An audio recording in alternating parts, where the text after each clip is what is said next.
Hi, good evening. అందరూ APPSC group 2 ఆస్పిరెంట్స్కి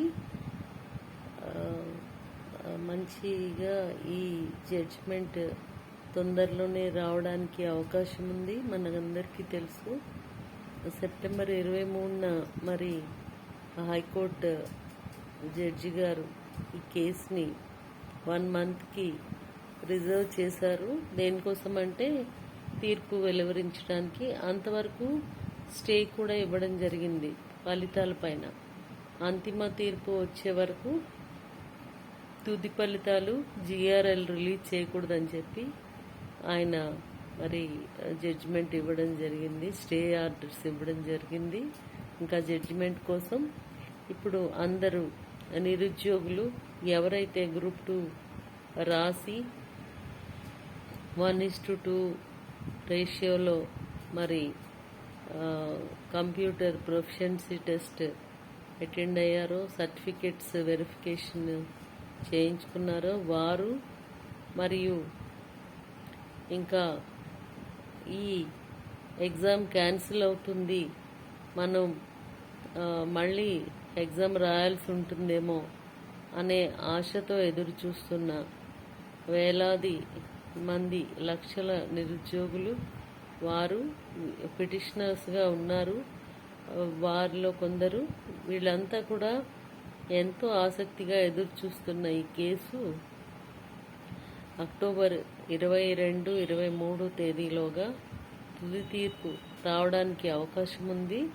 మరి దీనికోసం అందరూ ఎన్నో వ్యయ ప్రయాసలు కోర్చి ఎంతో డబ్బు ఖర్చు పెట్టి కోచింగ్లు తీసుకొని ఎటువంటి ఉద్యోగాలు చేయకుండా అదే పనిగా 2-3 ఏళ్లగా కోచింగ్లు తీసుకుంటూ చదువుకుంటూ, చదువే తింటూ, చదువే తాగుతూ, చదువే గాలిగా పీలుస్తూ ఈ కాంపిటేటివ్ ఎగ్జామ్స్ కోసం ఆలోచిస్తూ అహోరాత్రులు శ్రమించి కష్టపడి ఎగ్జామ్స్ రాసిన నిరుద్యోగులు ఎంతోమంది ఉన్నారు. వారందరూ కూడా ఎంతో ఆసక్తిగా గవర్నమెంట్ సర్వీసెస్లోకి వెళ్ళడానికి కృషి చేశారు.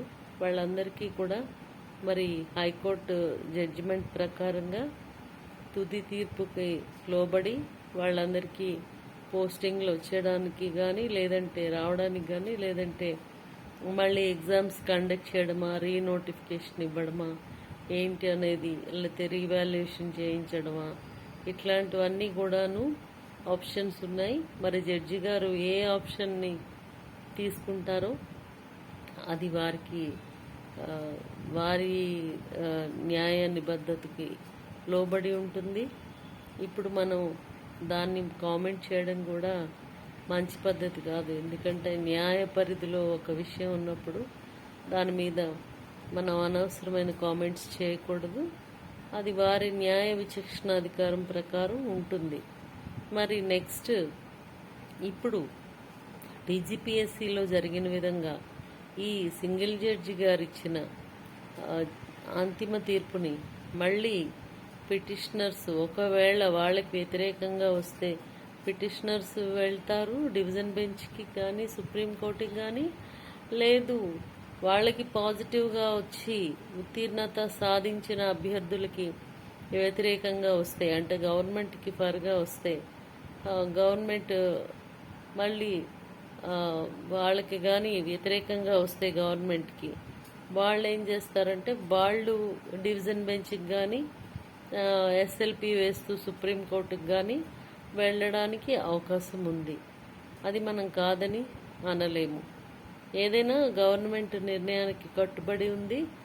ఇది అంతిమ తీర్పు వచ్చాక ఎవరైతే పిటిషనర్స్ కానీ, లేదా సెలెక్ట్ కాబడిన అభ్యర్థులు కానీ ఎవరికి వ్యతిరేకంగా వస్తే వారు మరి గవర్నమెంట్లోని పెద్దల్ని కలిసి తమ బాధల్ని విన్నవించుకొని ఆ విధంగా న్యాయాన్ని చేయమని రిక్వెస్ట్ చేస్తే కొంత న్యాయం జరగడానికి అవకాశం ఉంటుంది. ఏదైనా ఎంత కోర్టు తీర్పిచ్చినా అది ఇంప్లిమెంట్ చేయాల్సింది గవర్నమెంటే. ప్రభుత్వం అనేదానికి ప్రత్యేకమైన విచక్షణాధికారాలు కానీ, పవర్స్ కానీ ఉంటాయి. ఏదైనా వాళ్ళు చేయగలరు. కాబట్టి ఈ విషయమై నిరుద్యోగులంతా తమ వారితో చర్చించుకొని నిర్ణయం తీసుకుంటారని కోరుకుంటున్నాను.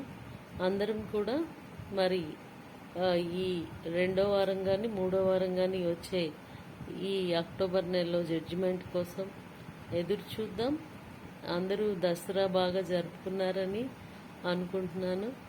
నెక్స్ట్ ఇయర్ దసరా మీరందరూ ప్రభుత్వ ఉద్యోగులుగా జరుపుకోవాలని నా కోరిక. అదేవిధంగా మెంటర్షిప్ ఎవరికైనా కావాల్స్తే నన్ను సంప్రదించగలరు.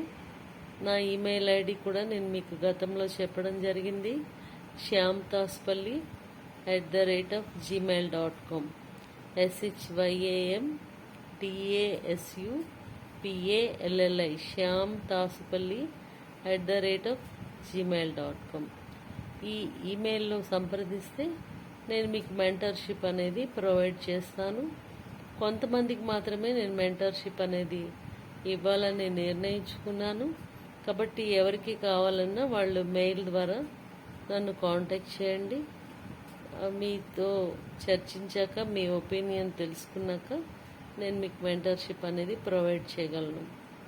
Okay, thank you. Good night for all of you. Like, share and subscribe Shyamla channel. Bye.